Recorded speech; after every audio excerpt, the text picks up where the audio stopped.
Now is Larry Sabato, director of the Center for Politics at the University of Virginia. Larry, good to see you tonight.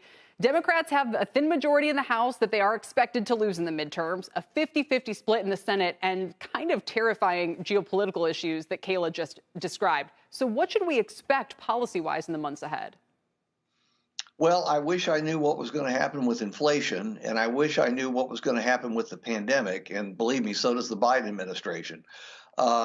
If those two things go well for Biden, then Democrats could minimize the losses. By minimize, I don't mean they could hold the House. I think that's a bridge too far. The Senate races are always idiosyncratic, so you have to keep a close watch on all the key races there.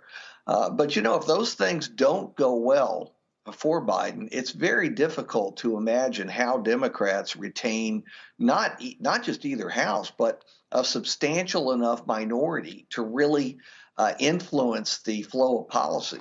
And again, to emphasize, you said those things being inflation and the pandemic, which are, huge issues to grapple with. What are the key Senate races we should be paying close attention to here as the year starts to move along? Well, you always start these days with Pennsylvania and Georgia.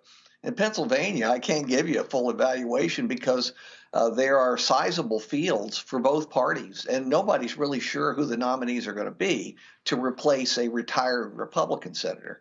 In Georgia, of course, we're always going to come back to Georgia now. Georgia governor, the Georgia Senate, other things. But in Georgia, we have a new incumbent, Senator Warnock, who was one of the two Democrats elected January 5th of last year. And he will be coming up for re-election because he only got a partial term. Who's his opponent? In all likelihood, Herschel Walker, who has former President Trump's strong support. So you're going to have a real battle there. And also for governor, too, former President Trump strongly opposes the incumbent Republican governor, Brian Kemp, both in the primary, and we'll have to see what he does in the general. And there are races all over the country, Arizona, Nevada. You've got both parties covered. There are a lot of vulnerable seats potentially on both parties, but it really comes down, as it usually does, to 6, 7, 8 seats. And it's only a third of the Senate, so that could make the turnout dynamics a little quirky as well. What about Build Back Better? What legislative pieces should we be watching for? A slimmed down version there or nothing? Well, it had better be nothing for them. I'm not saying Build Back Better is the key to the election. But I have rarely seen a party do a poorer job in selling what they've actually passed.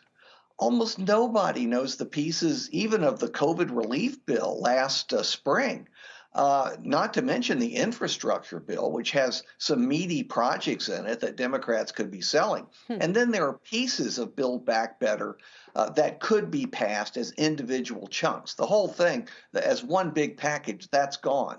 But individual pieces, yes, I think it could go through. But then the Democrats have to tell people what's in it, and they have to keep telling them. You can't have a press conference on one day and expect people to absorb it.